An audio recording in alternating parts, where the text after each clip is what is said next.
I did bring the trusty glasses. Remember these? Did anybody see the combine? Did you see that? Did you see the shot when I was like going like that? I had to call Manti and apologize immediately thereafter. It was before he even finished the race. I mean, come on. I mean, these guys. Stan, you're awesome. You're unbelievable. Thank you very much. What a great friend you are. All the huddle coaches, the local, regional FCA coaches, could you stand up, please? Met a bunch of you guys already. Just stand up, would you? Coaches, are they here? Mark, are they here? Please give them a hand. Yeah, here, okay. Stand up.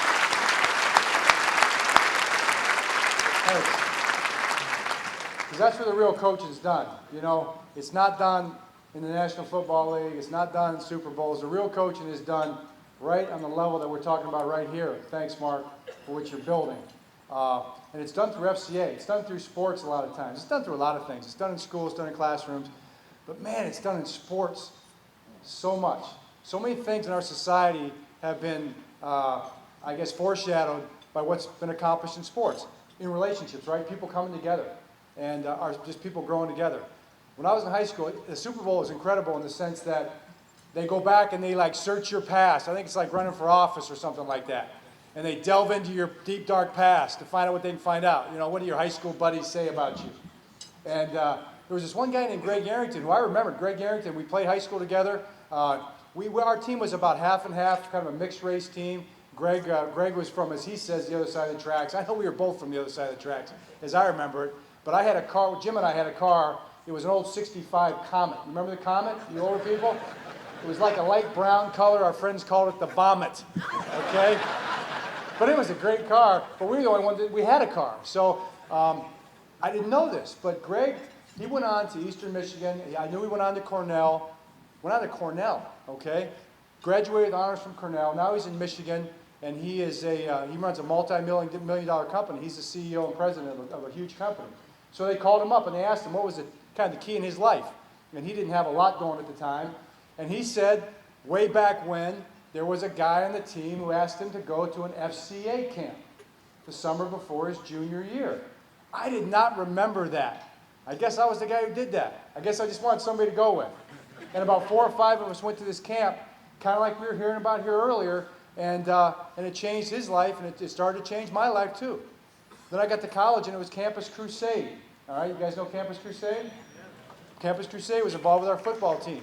And one of the wide receivers, Kurt Custer, he used to beat up on me daily. He'd beat up on me at practice, then he'd put his arm around me and take me to Bible study later that night.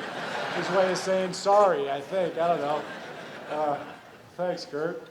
I mean, this guy can be a Christian. This big physical stud who was beating me up every day can be a Christian. There must be something pretty special about that. So I became a Christian. And then he still was beating up on me every day. It didn't work. And then got into college and got into coaching, and you kind of weave your way. Like it kind of we said in the thing, everybody's in a different place with quote unquote religion or faith or whatever you want to call it. And you get close to God, you get away from God. Things start going bad, you get close to God again. Things start going good, you kind of forget.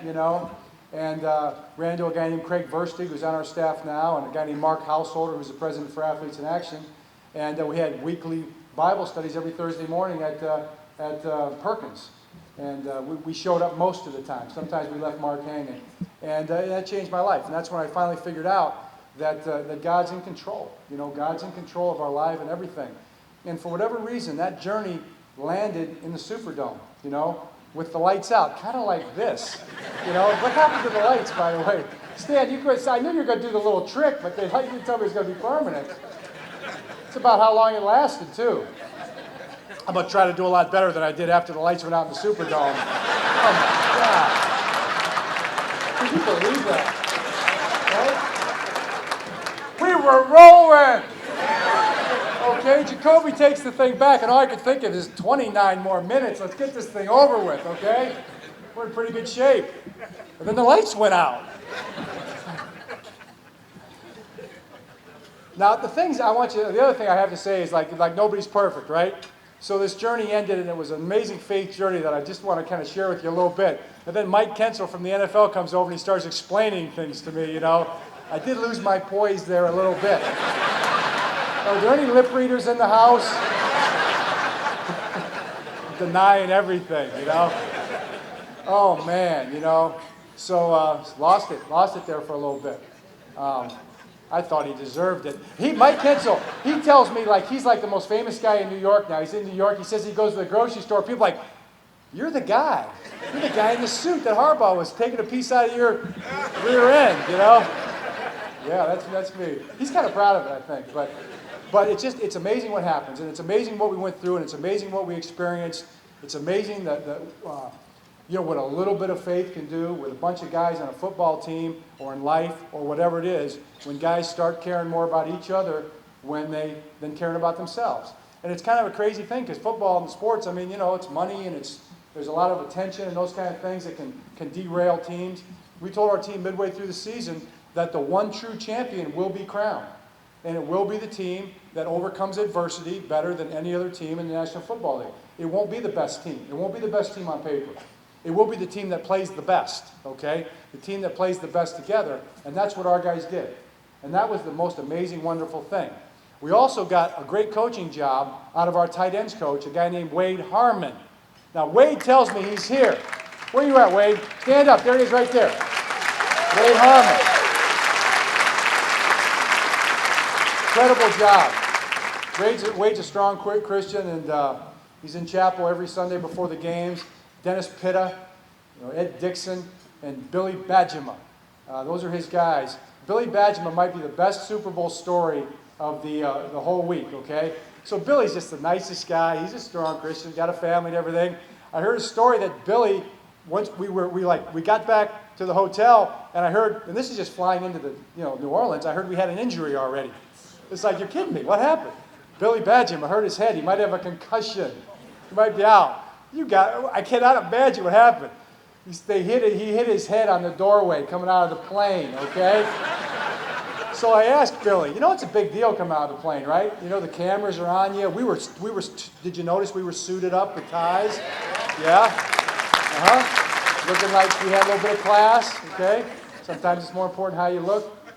And so I said, Billy, what happened? He goes, yeah, well, he goes, Coach, I was coming off the plane and I thought I ducked low enough, and I just banged my head against the side of the plane. He said, but it was okay. I looked around, and nobody saw me, so it was cool. Like, Billy, there were 100 cameras out there right in front of us. Everybody saw you. Billy played pretty good, though, huh, Wade? He got after people. So just an amazing journey. And I guess what you do is you say, okay, how did it happen? How did we get there? How did we get to this point? And you go back to training camp. You go back to when we first started the season. And we talked to the guys about, the one phrase we used was, the days are long, but the years are short, okay? And all of us who are getting a little older, we can all vouch for that, right? Doesn't time just accelerate, okay? And we talked to our team at times about moments and eternity and all those kind of things. Believe me, these guys are deep thinkers. Football players got to be smart, especially offensive linemen. So Matt Burke and I usually have most of these conversations. But some of the other guys are somewhat interested. And I'll tell you, Ray's a really deep thinker, and Ed Reed and stuff like that. But anyway, so hey man, how does all this stuff work? What's important in life and what really matters, and those kind of things. Those are the kind of things guys talk about. And you experience them in football or any sport, maybe any endeavor that's important to you, your professional life. You experience these things. This is what life is, okay? All right? The day in New England, the moment in New England, the split second in New England when we dropped the game, so to speak.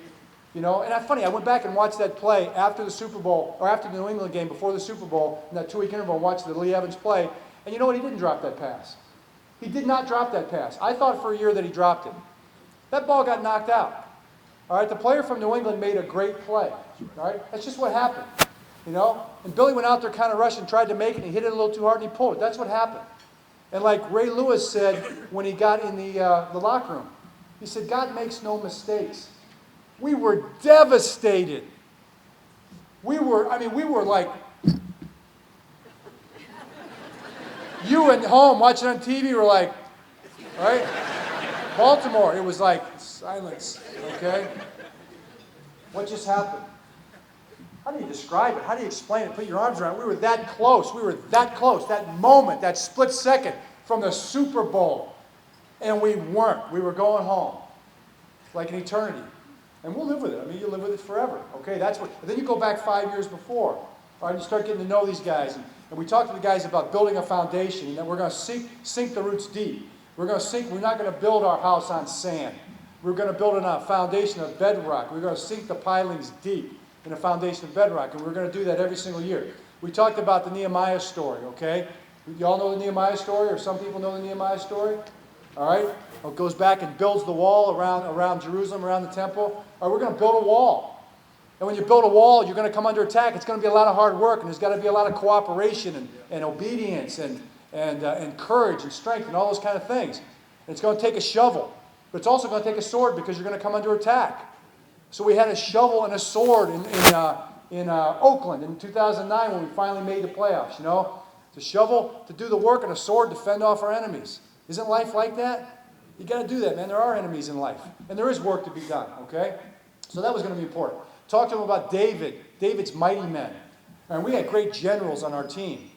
Great people that know how to lead. Guys like Ray, guys like Joe, guys like Ray Rice, who also understand how to follow. You can't be a great leader unless you're a great follower, right? All right, David was a mighty king. He was also a great follower. He's a shepherd. He's following orders. He's out there tending to the flock.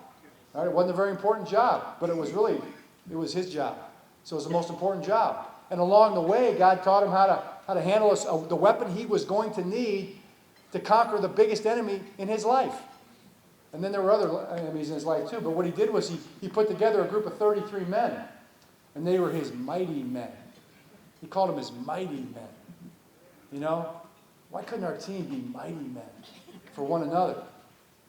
53 leaders, 53 mighty men. So we had sweatsuits made up and T-shirts. Guys like sweatsuits and T-shirts. You know?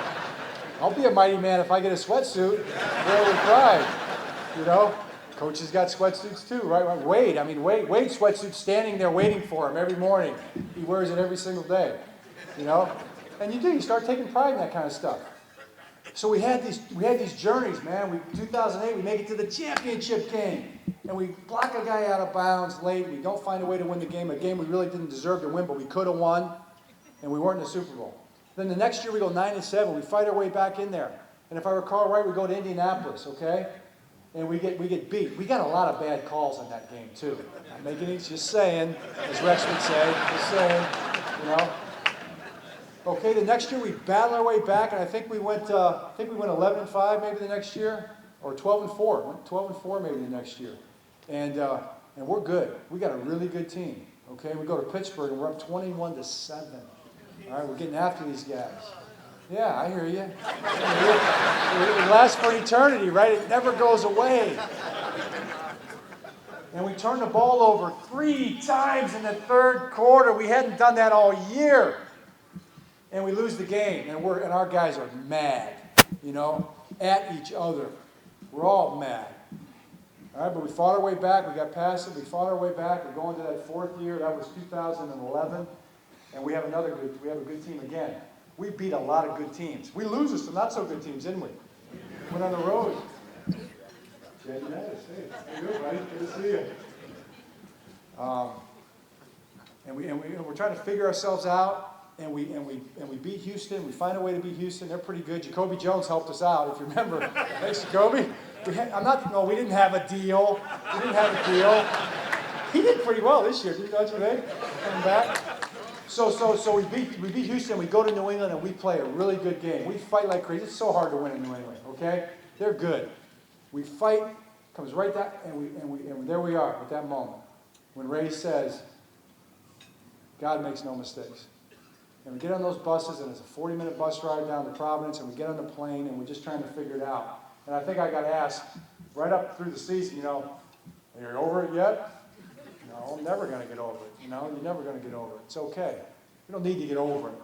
You know, 100% pain, 100% moving on to the next, 100% proud of our guys. Because I was so proud, so genuinely in awe of our players in the locker room after that game. And I told a bunch of people after the game, I had a peace that surpasses all understanding. And I knew where that peace came from, and it had been, 30-some years in the making. And God had all those challenges and obstacles and moments with people and the different things and the lessons that had been taught were there for that one moment. So, as a leader, I could walk in that locker room and handle that the right way. In other words, I didn't handle it. God handled it. God spoke through Ray. God spoke through me, our demeanor, and our players. Whatever happened, it was beyond us. You couldn't think of what to say. Who could think of what to say in a moment like that? And we just went right back to work. And then look what happened this year with our team, okay? The days are long, but the years are short. So we go into training camp, and I want you to know, our guys can vouch for it. The days were long in training camp. And we worked. We worked as hard as we've ever worked, okay? You got to work hard to be good, right? You got to start digging, all right? Things don't just happen, all right? The course may be, the final destination may be charted. I'm really not sure how all that works. I do believe God is in control. I think He's driving the car. I think He's got the plans in store for us. He's getting us ready for something glorious, something incredibly glorious He's got in store for us, right? But He expects you to pick up that shovel and go to work. And He expects you to get that sword in your hand and fight off the enemy when you're supposed to, all right? And He's fighting, all right? It's a two-edged sword. It's the Word, okay? And it's everything else, and just things we don't even, I don't claim to understand. But I know one thing, I can get up every morning, I can go to work, okay? And that's what our guys did. And then we had situations. Pernell McPhee loses 3 family members in a 6-month period, all right? 2 of them were murdered, all right? So he goes through that, loses his surrogate father to a heart attack, the man that basically raised him, okay? Other things were going on with different guys. And then we go to play New England Sunday night. We're playing New England, all right? Oh, that's right. That's the one that's been sticking in our craw for about 7 months. We're going to play New England. Get a phone call at 1 o'clock in the morning. And you know the call I'm talking about, right? Torrey Smith. Okay, Torrey Smith. So I go down and meet Torrey in the lobby of the hotel, in this little room they had back there, and he's in a bad place. He's just trying to figure it out. And his fiance's coming down, and his brother's coming down, and they got there, and then all of a sudden Torrey's got to be the strong one for his brother. And his fiance was great too. And he's going to get in the car and he's going to drive himself down to go see his mom. Say, no, we got to drive. We'll have someone drive you, Torrey. So he goes down. I don't know if he's going to play or not going to play. He really didn't care. Well, I was kind of hoping he would play. And I don't know why. I just thought he would play, though. In all truthfulness, I really thought he would play. But I didn't know. How do you know? And then he comes back about 4 o'clock for the pregame meal, and he tells me he's going to play. And he goes in the chapel, and I guess they had an unbelievable chapel where they all got in a real tight ring.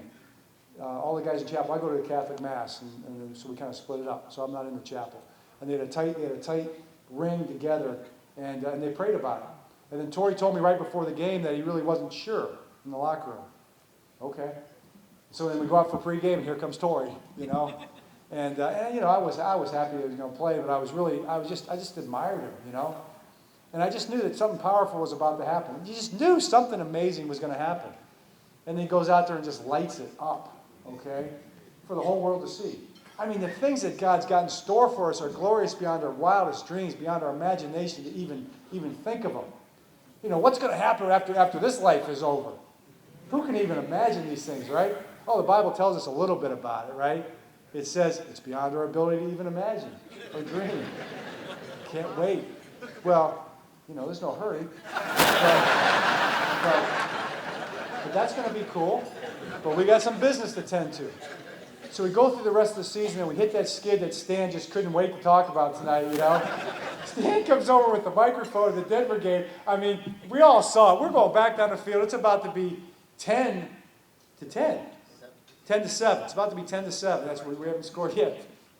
Boom, boom, boom, right down the field. I'm the one that said, yes, it's my fault. I'm the one that called the play to run up there and run a play real fast, okay?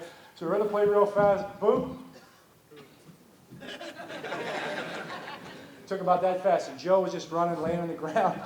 And Stan comes over like, Coach! Stan was the other Denver game that was below 0. It was like 60 degrees that day. He's shaking like a leaf. No, Stan, I wasn't real happy with that play. Not exactly what we had planned. And I'm ashamed to admit, we talked in the locker room, talked to our guys about fighting and all that. And you know what? We're not going to win this game.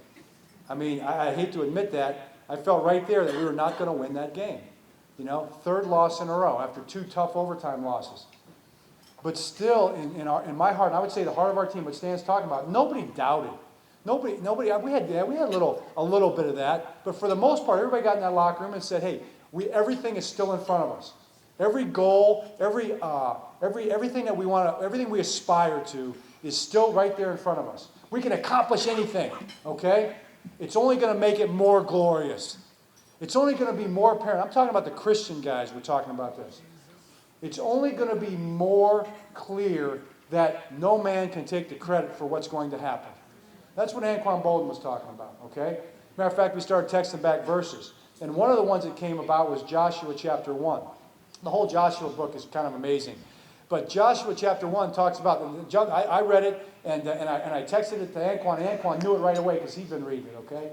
And it was, basically, it says this.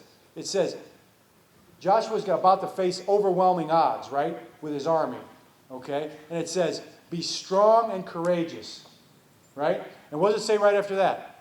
It said, be very strong and courageous. And then later it goes on to say, be strong and courageous. That's a command, right? That's what God calls us to do, man. There's a certain toughness that goes with that. Because the victory is going to be yours. And the other thing it's in chapter 1, it says be obedient to the last letter of the instruction of the command. Be obedient, okay? Whatever that means. So we shared that with our team, and it was kind of from a coaching perspective is what it was. Be strong and courageous and be obedient. What does that mean? Be obedient to what you're supposed to do. Do your job as well as you possibly can. If your job is to reach block the 3 technique, then take the right footwork and reach block the 3 technique, put your head in your hands where they're supposed to be, get yourself in a good fit pattern or pad, and knock that guy off the ball. That's your job. Be obedient to that. You don't need to be concerned with what the wide receiver's doing or what the quarterback's doing. Is that your job? Did God say, or did anybody say to you that you need to complete the pass for a touchdown? But so many times we want to get wrapped up, don't we? In everybody else's job. Right? It must be somebody else's fault. And what we forget to do is our own job. And we told our guys, the only thing you're going to be asked to do is your job. And that's the one you will be held responsible for. All right? But our guys already knew that. It's not something we had to change. Our guys were already thinking that way. Jim Caldwell helped too, by the way. That was good. That was a powerful thing. Jim and Joe had a great relationship, but so did Jim and Cam. All right, and there's 2 sides to every story. And Cam Cameron is a great man. Cam Cameron helped us get to where we were at that point. He had sunk the pilings deep, part of that foundation. And he'll be a part of this championship as much as Jim or Joe or anybody that's part of that whole thing, okay? But that was the way it was supposed to go. For whatever reason, it was there. I just knew that was the thing that was supposed to happen. And Cam and said he agreed, okay? And that's, to me, God works that way, okay? So when things happen in God's time,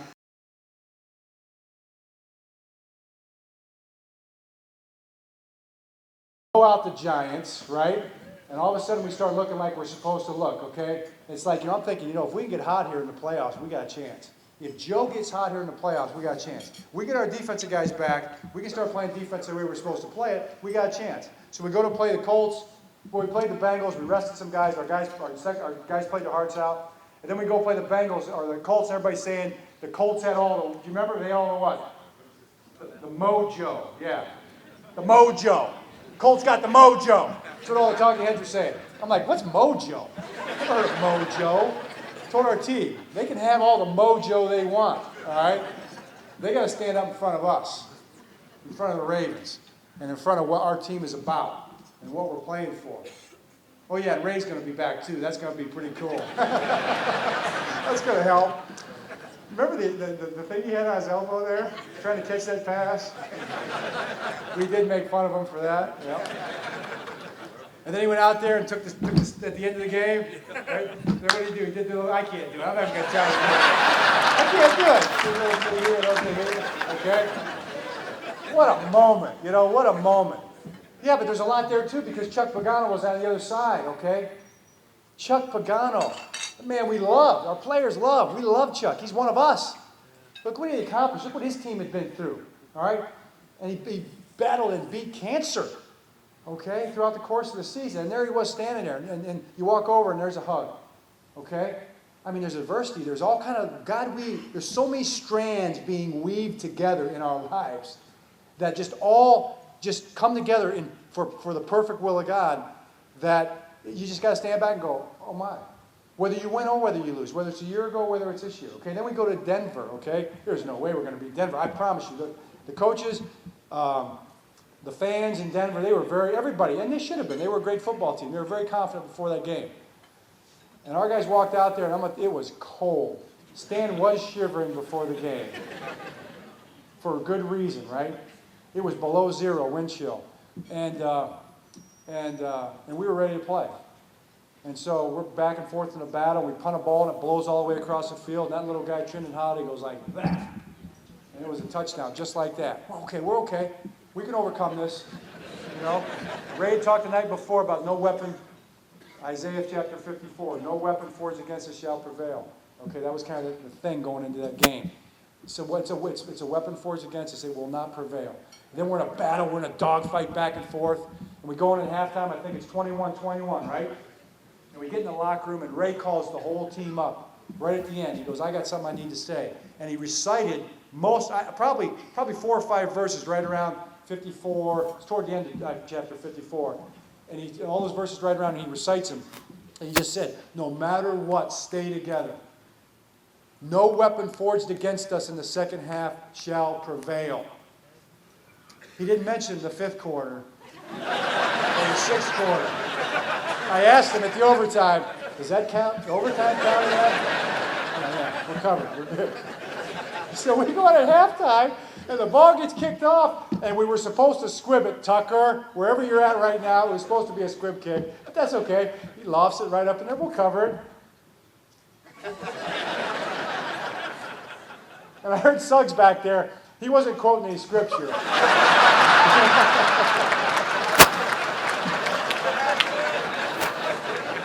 So he says something along the lines of, so it's going to be this kind of game, all right? You know? And basically, whatever it takes. Whatever it takes. It's going to be all right. But our guys just fought. You know, they just fought like crazy. And so it's 35-28 with 39 seconds left in the game. On our own, 30-yard line or so? Flacco drops back the pass. He steps up. He scrambles to the right. He lets it fly. And I'm standing there on the sideline, and I'm like, what are you doing, Joe? You know, all we need, I figure we get 2 completions. We get down within a little bit to 30. We got a chance at the end zone. We got time for that, right? I know we had no timeouts, but we've been practicing this. There it goes. Then I just looked, and I saw the safety was out of position. You know, and then all of a sudden the sideline starts moving out onto the field, so I got to move out of the field to see. You know, and he catches it, and they fall down, and my thing fell off. Is this going to work? Is this going to work? I'll just use this right here. So they fell down, and he runs into the end zone, and Jacoby didn't dance. That was a miracle also. He didn't dance. He is dancing with the Stars. I'm not real happy about it. Everybody said I was fine with it. I wasn't fine with it. I hope they knock him out in the first round. Hope for somebody else. Get back to football. I saw him today. I think he'll be okay. He'll be fine. But and he can dance. So it's time. So now we're going into overtime. Okay, and it goes back and forth, back and forth. Next thing you know, we're on our own 3-yard line. Do you remember that? On our own 3-yard line. You saw the game, huh? It's 3rd and 13. I mean, and the wind's at their back. If we don't get this first down, we're going to punt another one up to Trindon Holiday, okay? And they're going to probably be in field goal range right away. And they're probably going to take a knee and have a chance to kick the field goal, get a couple plays down in there. All right, defense, let's go. Let's force a punt here, you know? And then Joe hits Dennis Pitta, Wade, hits him right up the seam. And Wade's coaching takes over. Dennis goes back shoulder, bam, makes the catch. And then we ran a couple plays. I don't know if we got another first down or not. And then that punt team runs out there. All right? The punt team that had given up the touchdown. The same bunch of guys that had given up the kickoff return. They go running on the field. I was confident. Completely confident in those guys. And Sam just booms it, right? 60 plus yards, booms it. And then Jimmy Smith, okay? Jimmy Smith, God love Jimmy Smith. Jimmy Smith is going to be a great player. But Jimmy was not in a good place, okay? He'd be the first to tell you for about 3 weeks, 4 weeks. He's coming off double sports hernia surgery. That's really painful. All right, and he was really mad because he wasn't playing corner, but he was playing special teams. He had to go out there and run 45 yards at a full sprint, cold, and it hurt. And he thought it wasn't helping his recovery. This is the week before the Denver game. He and I are in my office discussing this, like two men, you know? And we came to an agreement. He was going to play special teams. Get out of here. And you're going to do it well. And he runs down there and makes that tackle inside the 10-yard line. Huh? And how well did he play in the Super Bowl 2 weeks later, right? Yeah. That was not holding. Okay? Yeah. But, so he makes the play. All right, then Peyton completes a pass, I think, out to the seam, and then Paul Kruger flushes him out to our left. And Corey Graham is a great, great player. And Corey Graham makes the interception, and we're almost in field goal range, right? And it's still, now we're not going to the wind at that point, and it's definitely getting below zero, and the wind's starting to pick up, and the field's like frozen solid. And then the quarter ends, all right? And then our kicking coach, Randy Brown, and our kicker run out there and practice the kick. That's okay, you're allowed to do that. I don't think you'll be allowed to do it next year. That's going to change probably. So somehow Ray Rice breaks free offensive line, and then he's just not going to quite get the first down. And here comes Marshall Yonder, right, just plowing in behind there. You're allowed to do that too. He pushes him across for the first down. We get a couple more plays, get about 5 more yards, and we are in field goal range. And there goes the rookie. And the field is pretty much sloppy and frozen, all right? And he goes out there and knocks that thing straight through. And I was arm in arm with Ray Rice. Anybody remember what I did with Ray at that point?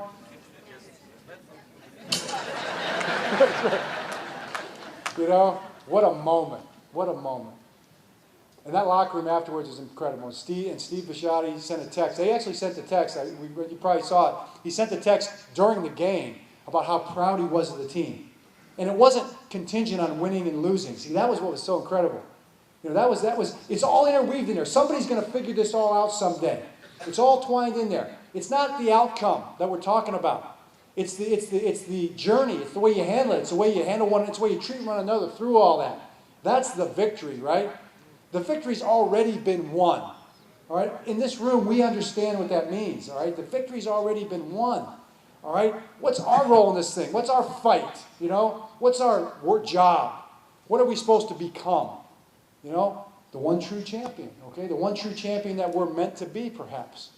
That's what Fellowship of Christian Athletes is all about. All right? Helping people discover the meaning of life. All right? Why we are even here. If somebody's got a better explanation than Christianity, I haven't heard it yet. All right? And I'm pretty sure it doesn't exist. Matter of fact, I'm quite certain it doesn't exist. All right? Intellectually, it makes perfect sense if you think about it. If you really think about it, how else could it be? All right? You're going to tell me all this was created just out of that? That takes a little bit of faith to believe that. I don't have that faith. All right? Okay, so you try to figure all this stuff out, and now we're going back to New England. Wow. And we told the team, Jim Caldwell's idea. He had used it a couple years before, and I thought it was great. He said, tell them before the Denver game. Tell them if we beat Denver, we're going to the Super Bowl. I said, okay, I'll try. Guys, if we beat Denver, we're going to the Super Bowl. All right, now we had to prove it. But you know what? I believed it. And every one of our guys believed it. Every one of our guys believed it. We were going to the Super Bowl. We just had one thing to take care of on the way. All right, it was up in Foxborough. We'd been there before. And that plane touches down on Saturday before the game, you know, and the buses pull up there, and you got into the buses, and it was, the days are long, but the year was short. That's what went through my mind. That was just yesterday when we pulled into that same airfield we got on those same buses and went to that same hotel to go to that same stadium. It was yesterday.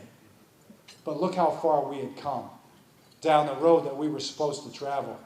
Here we were, right back to that same crossroads. Are you kidding me? Who writes this stuff? You wouldn't believe it. If it was a movie, would you believe it? Would you believe the story of the Baltimore Ravens if it was on Disney? Remember the Titans and the Giants and all that, little Giants and whatever? You know, I'm like, oh yeah, well yeah, I guess that's a great story, but that could never happen. I'm telling you, man, God writes the most amazing stories that could ever be. And here we were, and our guys knew it. Our guys just knew it. We were going to win that game. We go out there, and then Bill says, he goes, you know, well, maybe we should just skip the handshake after the game, you know. And, you know, he's a great guy. It's just got his way. His way of making sure that we have a good handshake after the game. So I'm like, oh, Coach, I don't know, man. Maybe we should. I think we can handle it. I think we'll both be okay. You know, I'm kind of saying, I'll be okay, Coach, if you win the game. I'm pretty sure he expected to win the game. In my mind, I'm thinking, are you going to be okay? Are we going to be okay? Because I'm coming over to shake your hand. And he was brilliant. He was great. So yeah, so we're gonna get after these guys, okay? First half, Stan comes over. How's it going, Coach? What did you say? I can't remember your question. You know. He said, "You gotta be pleased. You played this bad. And you're this close." That's exactly what he said. You gotta be pleased. You played this bad. It's this close. It was like a light bulb went off my head. I think that's the halftime speech right there. So we walk in at halftime, and our guys were legitimately really ticked off. They were ticked off at themselves, and they were ticked off at one another, and it was not the best locker room halftime we've had all year, all right? And I talked to Coach Caldwell at the end of the second quarter about opening it up a little bit. You know, we've been playing a pretty straight-laced, you know, kind of a field position game. We were not going to win that game that way, and he agreed, and Joe, I promise you, agreed, okay? So I walk over to the defensive guys first, Ed and Ray and those guys, and say, hey, we need to open this thing up on offense. And they were like, they just erupted.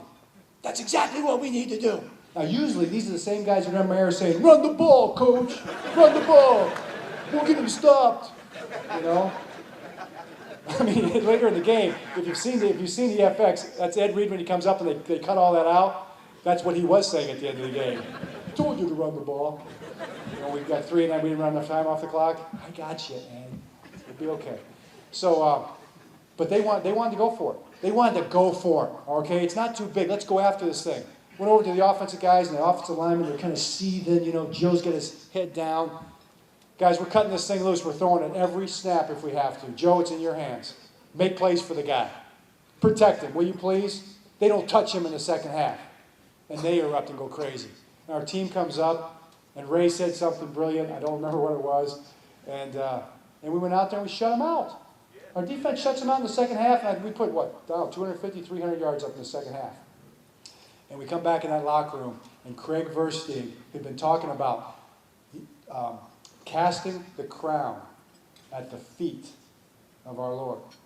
Okay, these guys is prayer warrior, okay? And he'd been in prayer for months about this, and that was what he was moved to do. And it was like, all right, let's do this. All right, let's give honor and glory where it belongs. And there he goes, man. What a moment. What a moment that was, and all of our guys into it. All of our guys, you know, every play, this whole room, there's not one person in the same place faith-wise. All right? God's got a relationship with every single one of us. It's different, okay? Because it's unique, it's individual, it's one-on-one, right?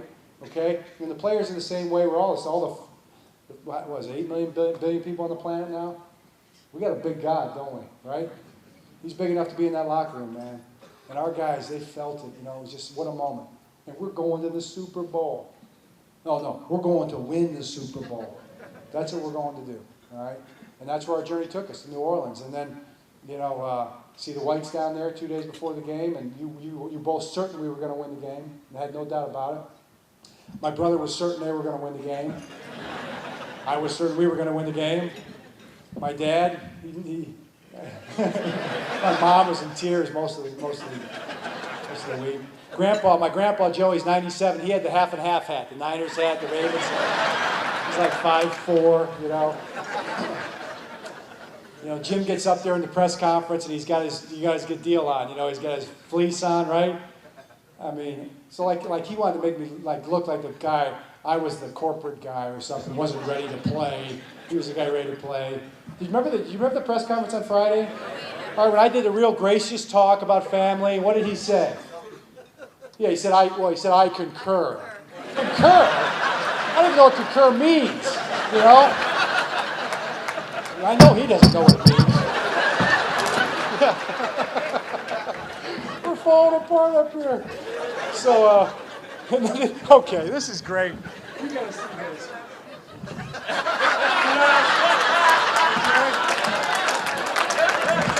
I'm getting the hook. All right. So then the lights go out. All right, that's the last thing I remember. Next thing I know, Jimmy Smith is grabbing the heck out of that guy, and no flags are on the ground, and we're taking a safety, you know. And you talk about okay, leadership and guys that coach for you and work for you and confidence and things like that. You know, we're trying to figure out. Well, first of all, they're moving the ball right down the field.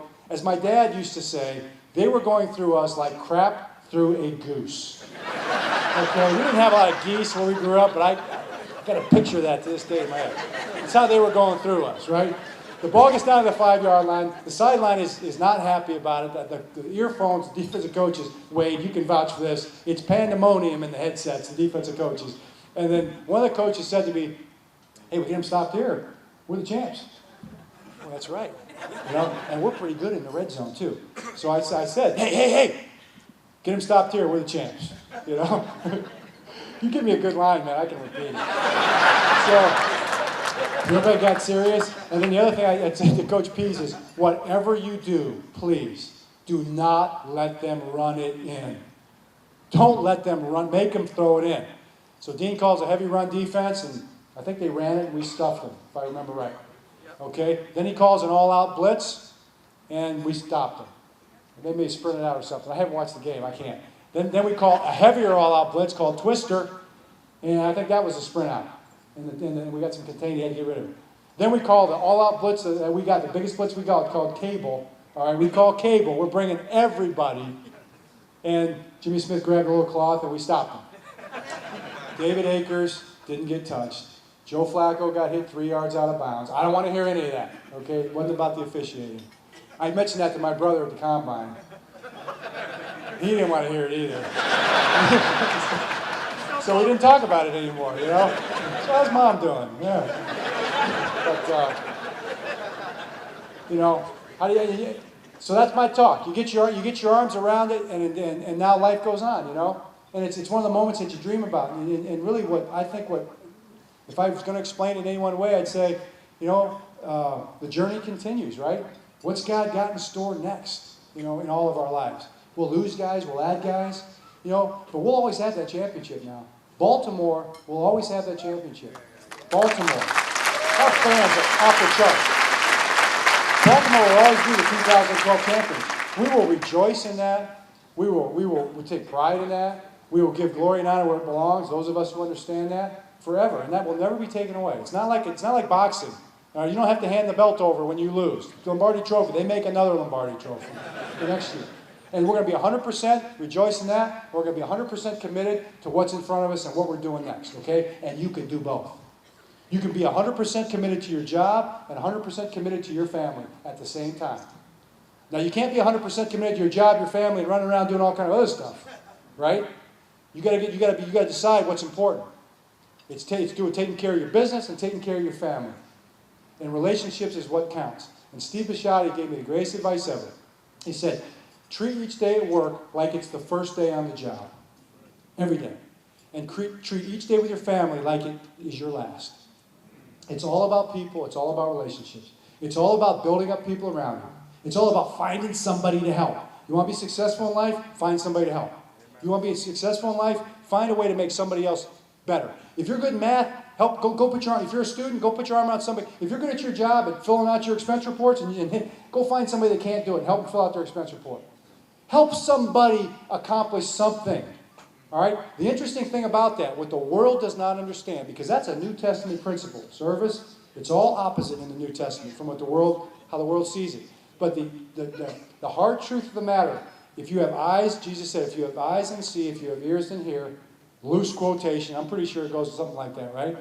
All right? Then see it. You want to be successful in life? Just do that. That principle works because the creator of the universe set it up that way. Find somebody to help and see what happens in your own life. Quit trying to drive your success. All right? You have no success. Nothing belongs to us. Everything belongs to the creator above who made it all. All right? And he actually came down here and was one of us, okay?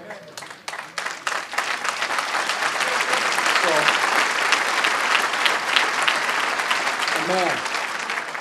And then you walk away and you really don't really care about, like networking or what's this going to mean or am I going to get the sale or whatever it might be. We're going to get the win. Yeah, you care. It's important to you because you want to be your best. But you walk away and you're walking on cloud 9, right? You're 10 feet above the ground because you help somebody get something, especially if it's a little one, like your little league coach or something like that. All right? That's what it's all about. So, hey, you got any questions? We're supposed to do questions. Mark? Let's do one question, Mark. Can we do that? One question. Somebody raise their hand. Mark's like, no, we can't do any questions. Give me one question. Or somebody here close. Give me one question. Football question. One football question. You got one? You got it. What did you say to that guy from New York? What did I say to that guy from New York? It's not a football question. I said some things that I regretted, and I did apologize. I will say that, apologize, and I wasn't at my best. You know what? We all make mistakes. I will say this, though. Sometimes with the NFL, you have to show your teeth, okay? You have to show your teeth a little bit. But okay. With Ray Lewis leaving, Yes. who do you think will be like the spiritual kind of team leader? Who will be the spiritual team leader with Ray leaving? You know what? I don't know, but Ray was... He probably was the spiritual team leader, but Anquan, Torrey Smith, Ray Rice, some of our younger guys, Ed in his own way. We've got 53 leaders. We probably have about 35 or so really strong Christians, maybe 30, maybe off the top of my head.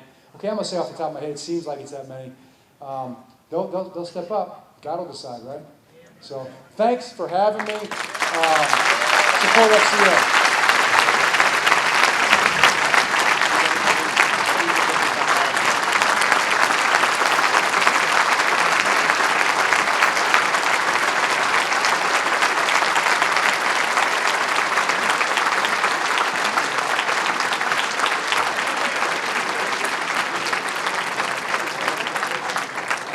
Now you know why he's going to have a statue.